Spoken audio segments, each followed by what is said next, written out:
현재 한국에서는 잘 알려져 있지 않은 영국의 외신 뉴스가 일본에서 뜻밖의 반응을 불러오고 있습니다. 특히나 한국이 최근 다양한 군사 분야에서 해외의 많은 국가들과 협약이나 납품 관계를 맺고 있다는 사실을 일본에서 매우 예민해하고 있는 것으로 판단됩니다. 물론 한국의 군사 계약이나 납품 혹은 여러 행보는 대한민국 군의 독자적인 행보입니다. 하지만 일본에서 이렇게 한국의 군사력 증강을 신경 쓰는 이유가 있습니다.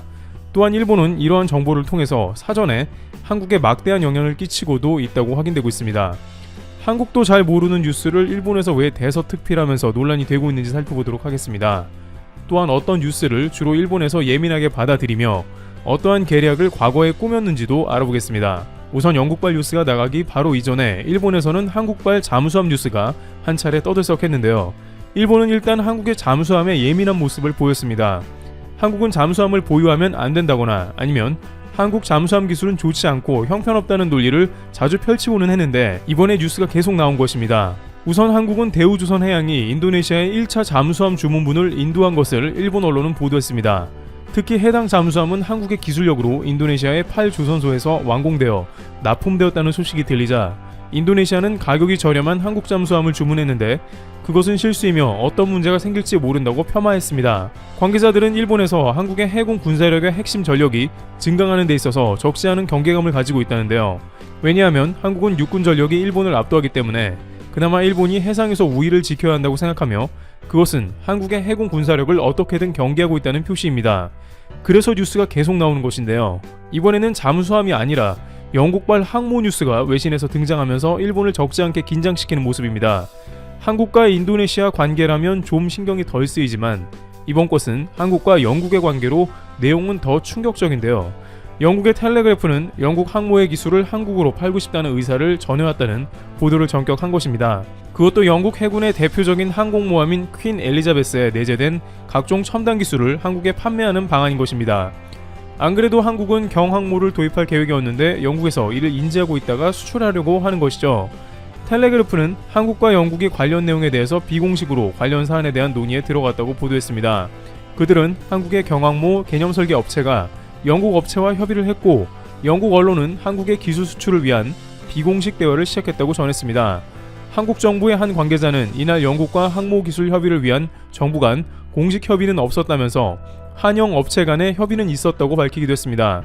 경항모 개념 설계 업체인 H사가 영국의 업체와 일부 협의를 한 것으로 알려졌습니다. 경항모를 건조하는 데는 F-35B 등 수직 이착륙 전투기의 고열을 견디는 가판 기술과 전투기 이착륙에 따른 가판 형태 등의 기술이 중요합니다. 한국 경항모는 평가판형으로 건조할 계획입니다. 한영 업체 간에는 이러한 핵심 기술과 관련한 협의가 있었을 가능성이 거론되고 있습니다. 텔레그래프에 따르면 영국은 해군 사상 최대급 함정인 퀸 엘리자베스호 65,000톤급 제작을 위해 밥콕, BAE 시스템스, 탈레스 등이 연합해 개발한 선진 체계와 디자인을 한국에 제안했다는 것입니다. 퀸 엘리자베스호는 올해 하반기 미국, 일본과 연합훈련 등을 위해 서태평양 해상으로 이동하고 9월께 한국을 방한할 가능성이 큰 것으로 알려졌습니다. 바로 그때 한국은 엘리자베스호 견학을 할 것입니다. 또한 한국 해군은 영국 항모 방한 시 경항모 건조 계획과 관련한 의견을 교환하고 견학 행사도 추진 중인 것으로 전해집니다. 한국 정부 관계자는 한영 해군 간의 협의는 아직 시작되지 않았다면서 다만 한국 해군 측에서 미군 해군의 항모 운영과 관련한 인력 교육 등이 가능한지 등을 타진하고 있다고 전하기도 했습니다. 이러한 소식이 들려오자 일본은 당황한 모습입니다. 원래 영국 항모는 일본에 들어와서 장기 파견되는 등 영국과 일본의 군사관계를 공고히 하여 중국을 견제하며 서방사회의 동맹을 과시하기도 했습니다. 특히 일본은 최근 쿼드 연합체를 운용하는데 한국은 자꾸 중국과 북한 연합으로 가려고 한다면서 서방연합에 한국이 적합한가 의문을 던지며 한국을 사회주의 진영을 뜻하는 레드팀으로 보도하기도 했습니다. 그런데 이러한 상황에 영국의 항모에 탑재된 첨단 기술을 한국에 판매한다는 소식이 탐탁지 않았던 것입니다. 여기서 한 가지 일화가 있는데 과거부터 일본은 한국의 각종 첨단 장비나 군수물자가 들어가는 것을 극도로 꺼려했는데요. 대표적인 사건이 러시아 항모를 헐값에 판매하려다가 일본의 대대적인 보도로 뒤틀려버린 사건이 있습니다. 당시 러시아는 퇴역 항모인 민스크를 한국의 헐값인 40억 원 정도에 처분하려고 모든 합의를 마쳤습니다.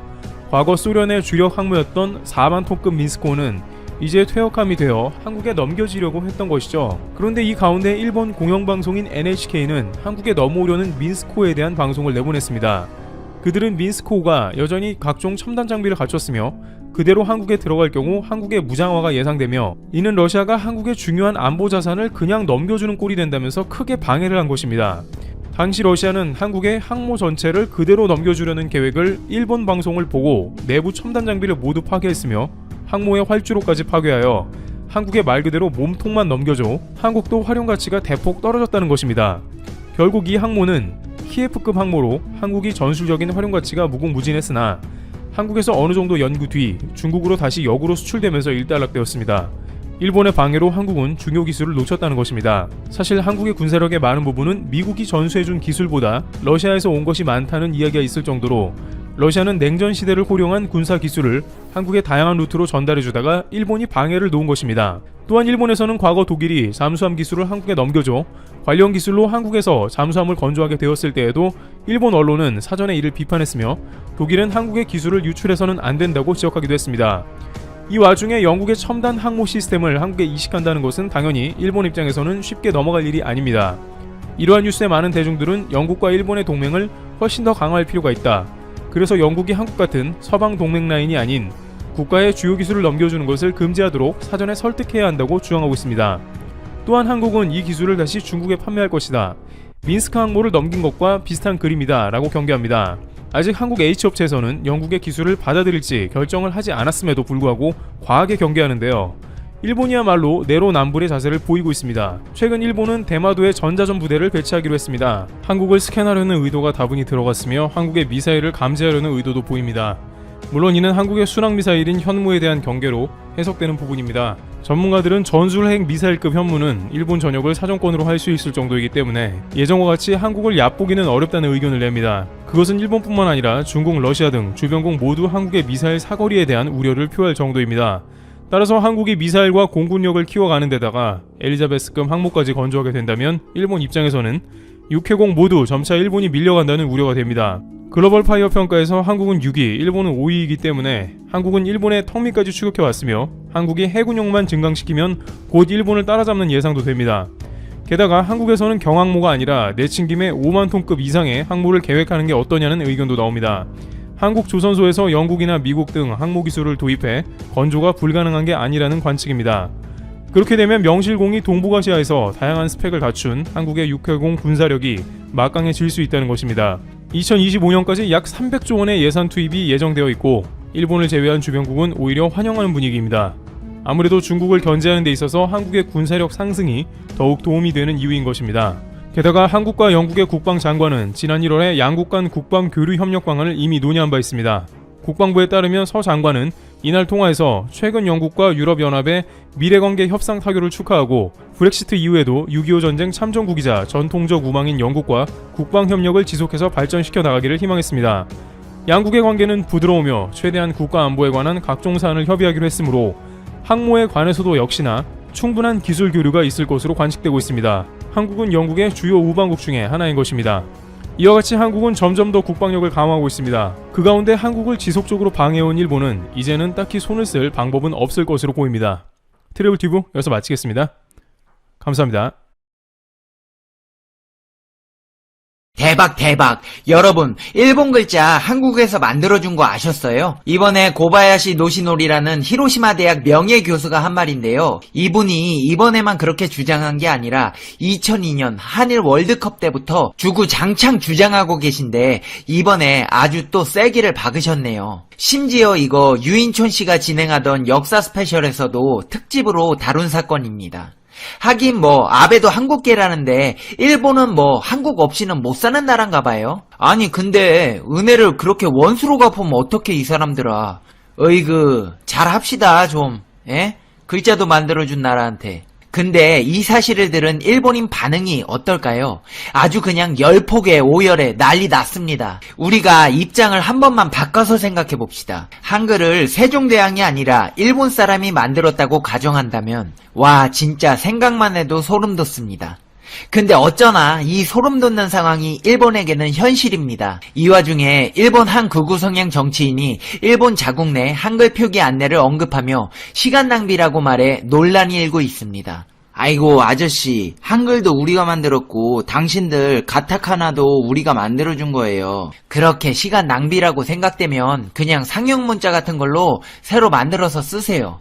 이 와중에 미국 캘리포니아 의회에서는 상원 만장일치 통과로 한글날을 제정했습니다.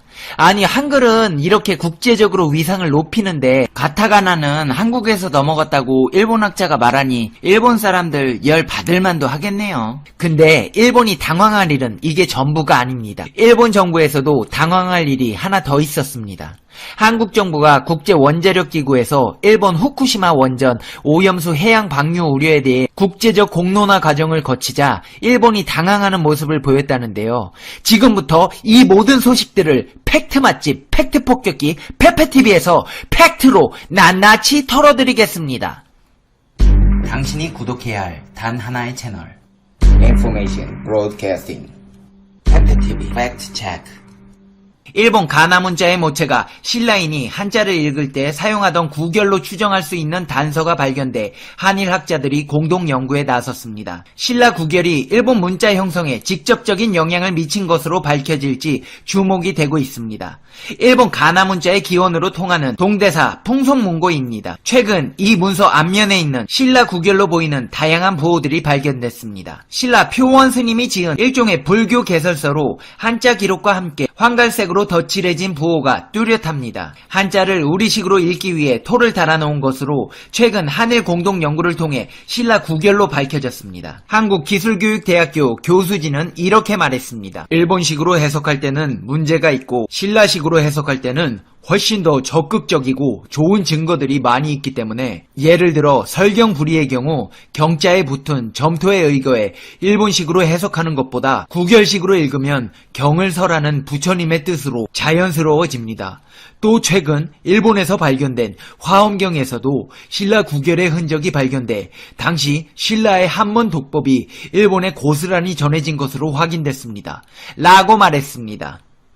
일본 히로시마 명예교수 고바야시 요시노리는 8세기에 동아시아 문화권을 생각한다면 일본은 반드시 신라의 영향을 받았다고 충분히 생각할 수 있습니다. 라고 말했습니다. 한일연구진은 이번에 발견된 자료들을 바탕으로 신라 구결이 어떤 영향을 미쳤는지 공동 연구를 진행할 계획입니다. 이 사실들은 일본 국영방송에서도 방영되며 일본 사람들의 열등감을 자극하고 있습니다. 신라시대 한반도에서 일본으로 전해진 불경 대방강 불화엄경 일부에서 가타카나의 기원으로 보이는 문자들을 발견했다고 NHK가 보도했습니다. 이 불경은 서기 740년께 신라에서 작성된 것입니다.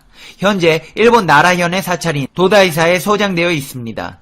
불경에는 먹으로 쓴 한자 옆에 상하나 나무로 깎아 만든 펜으로 흔적을 남기는 각피를 활용한 발음법이 360여 개 표기되어 있습니다. 고바야시 교수는 이 글자들의 외형이 한문을 축약한 형태인데다 한자를 읽기 쉽게 하려고 한자 옆에 발음법을 표기한 것으로 추정된다는 점에서 가타카나와 비슷하다라며 가타카나 근원이 한반도에 있을 가능성이 있다고 말했습니다. 일본에서는 그동안 가타카나가 헤이안 시대에 일본에서 만들어졌다는 것이 통설이었습니다. 이 와중에 트위터로 일본 한 극우 성향 정치인이 일본 자국 내 한글 표기 안내를 언급하며 시간 낭비라고 말해 논란이 일고 있습니다.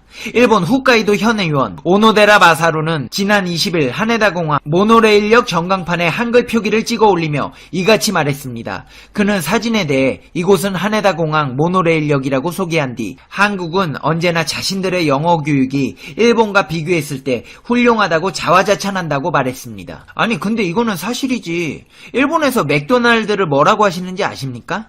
마크도나르도라고 합니다. 발음을 못하니까 맥도날드를 마크도나르도 이렇게 말합니다. 일본 교육이 잘못된 게 아니라 그냥 혀 자체가 약간 짧아가지고 그렇게 되는 거 아닌가? 어쨌거나 이어 그렇다면 한국인 관광객이 영어 표기를 이해 못할 리 없고 관광객 수를 고려했을 때 한글 표기는 시간 낭비다라며 대중교통 전광판은 가능한 효율적이고 중요한 정보를 제공해야 한다고 주장했습니다. 그는 트위터를 올린 지 하루 만에 8,000개의 좋아요를 받고 3,500회 이상의 리트윗이 되는 등 호응을 얻었습니다. 이거 봐. 하여튼 일본은 틈을 주면 안 됩니다. 이런 트위터 멘션에 하루 만에 8,000개의 좋아요를 받았다는 게 일본 사람들이 어떤 사람들인지 잘 알려주는 예입니다. 이 홋카이도 현 의원을 동의하는 일본 네티즌들은 일본어와 영어만 써도 충분하다. 일본인을 괴롭히는 글자를 쓰지 말자. 한글 표기 정말 방해된다. 기분 나빠지는 문제 제거하자 등의 반응을 보였습니다. 반면 반한 감정이 지나치다면 한글 표기는 결코 낭비가 아니라는 반응도 있었습니다.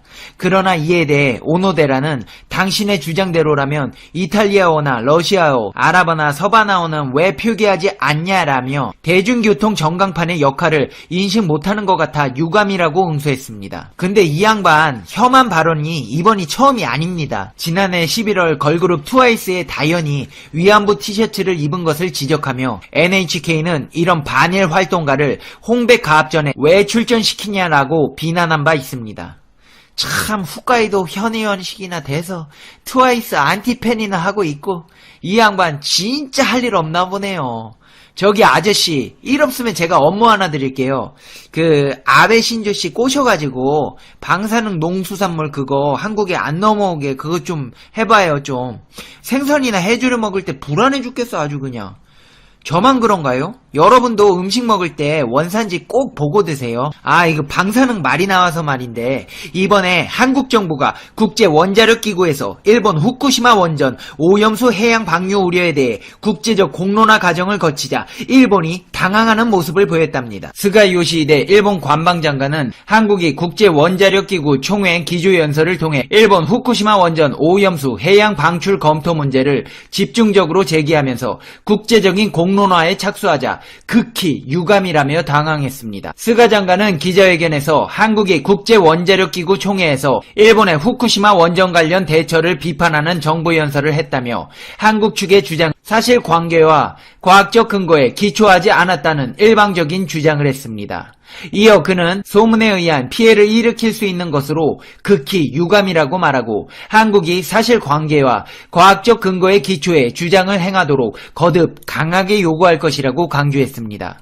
일본만이 사실관계와 과학적 근거로 언행을 하는 것처럼 호도하는 발언입니다. 스가 요시히데 씨 그렇게 자신 있으면 후쿠시마 오염수 원샷 드링킹 한번 해보세요. 말도 안 되는 소리 하고 있어. 앞서 한국의 문미호 과학기술정보통신부 1차관은 오스트리아 빈에서 열린 IAEA 총회에서 오염수를 바다에 흘려보내는 것이 한국에 국한된 문제가 아니라 세계 각국에 영향을 미칠 수 있는 사안이라며 국제사회의 관심과 대응을 촉구했습니다. 그러자 일본 측은 오염수 처리와 관련된 정보를 투명하게 공개하고 있다고 주장하면서 한국 관계자가 공개석상에서 치열한 설전을 벌였습니다. 다케모토 나오카즈 일본 과학기술상은 앞서 가진 기조연설에서 후쿠시마 오염수와 관련 일본의 조처에 대해 과학적으로 증거가 없는 비판들이 있다고 주장했습니다. 그는 몇몇 국가가 일본산 식품의 수입을 규제하고 있고 이는 일본이 후쿠시마 사태를 딛고 경제를 활성화되는데 장애물이 되고 있다고 지적하면서 일본이 제공한 자료와 관련된 IAEA 보고서를 토대로 국제사회가 공정하고 합리적으로 논의하기를 바란다고 밝혔습니다. 다케모토 일본 과학기술상 페페TV가 일본의 경제를 활성화시키는데 최고의 장애물이 되도록 노력하겠습니다. 이어 일본 과학기술상은 일본이 내년 도쿄 하계올림픽과 패럴림픽에 참가한 선수들과 방문객이 안전하게 행사를 즐길 수 있도록 노력하고 있다고만 밝혔습니다. 총회 기조연설이 모두 끝나자 일본 측은 기다렸다는 듯이 문차관의 기조연설을 수용할 수 없다며 반박하기도 했습니다. 한국도 물러나지 않았습니다.